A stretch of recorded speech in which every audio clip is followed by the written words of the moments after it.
Hey guys, welcome back. So today I am going to watch one of my favorite YouTubers. He released a video that I've been a little hesitant to watch because I don't want to face the reality of his critique. It's one of my favorite movies. In fact, I fell in love with the movie, so I've been pretty much prolonging this day to come, but I haven't seen it. But eventually I got to face my fears and watch his review. I love watching SpaceIce. He's freaking hilarious, makes me laugh all the time. He saved me so much time on watching so many Steven Seagal movies that I would have actually ended up watching because I thought Steven Seagal was kind of a badass growing up when I was a kid. But he's been able to point out that, you know, he's just a very lazy actor. So, long story short, if you guys haven't seen his video, go to his channel, watch the full video, listen to what he has to say. I'm going to watch the whole thing, but I'm going to be cutting out scenes where I don't really say anything. I'm really just going to clip out what I have to say on certain things and see if there's anything you missed, because, you know, I do love this movie, but there's a lot of things that I did choose to ignore that I thought were pretty stupid.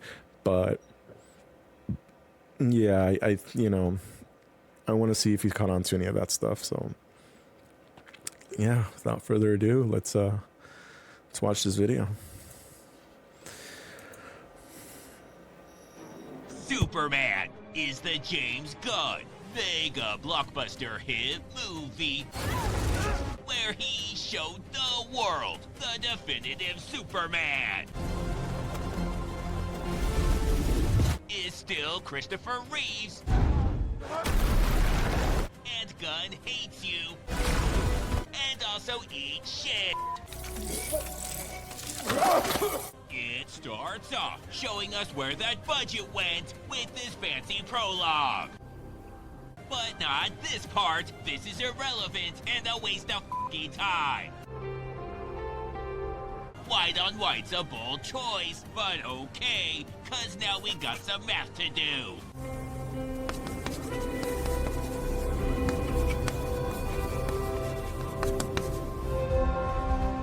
Oh my god, there's no way everything's threes. This is just stupid, arbitrary bullshit. Anyways, here's Superman, but oh shit, he must have broken whatever bone he uses to fly with, cause now he's f***ing helpless. Which is when the movie takes on the difficult task of introducing a dog character that the audience actually hates, and f***ing nails it. Now that he's had his ass beat twice in the first 2 minutes, why not drag him around like Hector of Troy? Because sure, they can both f***ing fly. Thankfully, Bradley Cooper's here to give him some inspiration. We love you more than land. Hell yeah, bro. Land's pretty neat, so that means a lot. Thank you. But he's in critical condition, and the only thing that can save him is the experimental procedure of opening the blinds. We know it's really bright out and you're only Superman, but it has to be done. Once he's done crying, he hurries back so he can get his shit wrecked again. Yes, Superman is stuck in freefall. Gunn is really nailing this character. Thankfully, he's rescued by someone far more powerful. Some guy with a fanny pack. You saved us so many times. Now it's our turn. He wasn't expecting to go up against that much firepower, so he bails. And Fanny Pack saves the day. On the plus side, it can't get any worse than this. F*** you, yes it can. After he breaks into her apartment, What are you doing here? we finally get what we all want in a Superman movie. He and Lois screaming at each other over politics. Friend. While we're hating everything about that, these guys are breaking into his place just so they can trash it. Because we all know Lex Luthor is all about home invasions and vandalism. This is what we came for. We also get the incredible backstory of this lady, who has the most convoluted way of turning around. You were halfway there, just keep turning. But anyway... Superman. He's not a man, he's an it. I've sacrificed my own humanity to help get rid of it. That's the really awkward exposition that doesn't even explain anything, that you can only get with great writing. Now Superman's fighting whatever this thing is. And I don't know what Gunn has against dogs, but they're a constant pain in the ass. Get out of here! So after slamming him into a tree, we can go back to taking out what Gunn hates even more, Superman's dignity, when he's saved by these second-rate heroes. One of them even fights in a recliner, like a less black Steven Seagal or some shit. They'll take the actual threat, but if Superman wants to help, he can save that little girl with zero situational awareness who's taken a sobriety test and failing miserably.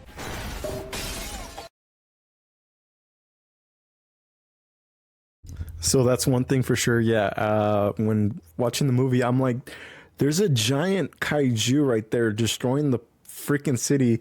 And you got this idiot little girl over there just playing hopscotch. Like, that was some pretty crappy writing. I really didn't understand that. I don't know what they were doing there. They could have gone... I don't know why they didn't just make a scene where she was just running, trying to run away from the kaiju, instead of their playing. Like, just how oblivious are you with your situational awareness of a threat that your life is literally at stake. I don't know. I didn't get that scene. I was like, what the whatever. But I'm glad he pointed that out because it was pretty damn obvious. Okay, guys, now he's free and can help, so they tell him he's being a great little helper, but no thanks. Maybe go rescue a squirrel or some shit. Which is when the real hero saved the day. Then we get a barrage of great writing, where the entire planet decides they have to watch this talk show right f***ing now. We love you. Well, he didn't bring up the scene that, like, yeah, you got the girls playing their little hopscotch and the kaiju over here destroying the city. There was also several scenes where there's a crowd of people near the kaiju and they're just recording with their phones like world star.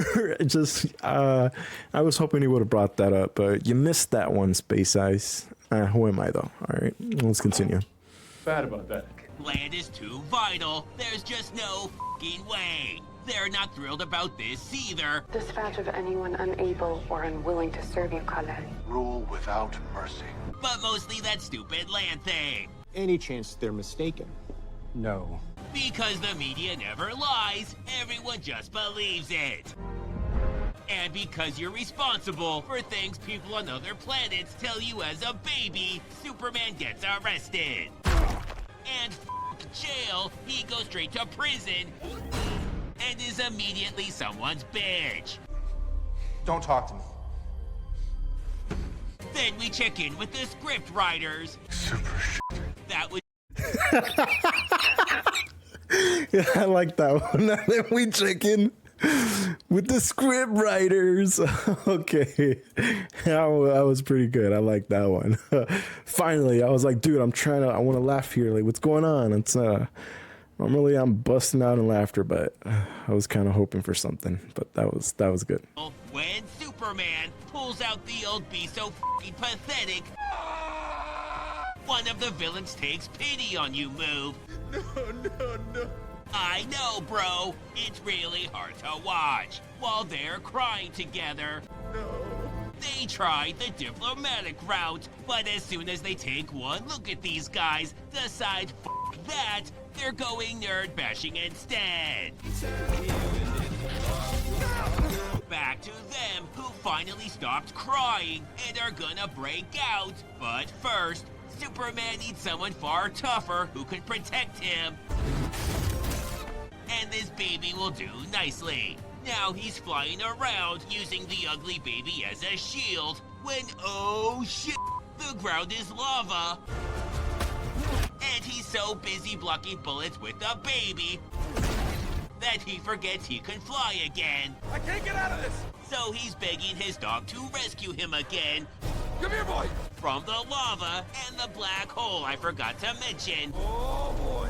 But fortunately for them, not even the black hole sucks as much as James Gunn's Superman blows. Out of that, as stupidly as possible, it's time to put the man back in Superman by having a girl take him to his mommy. It's just a big old mush. Well, this is weird and pathetic. The next day, he's crying again.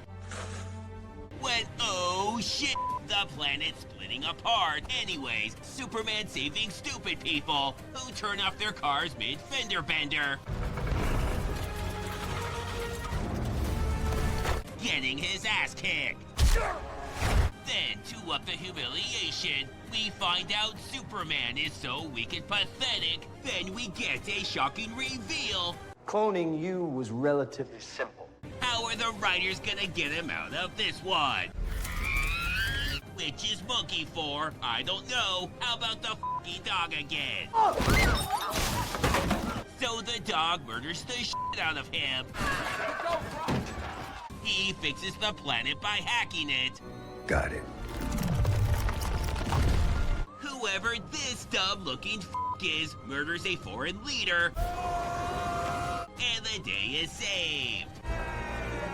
And then the audience wins because this travesty is finally f***ing over.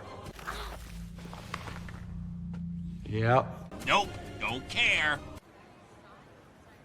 Still don't f***ing care.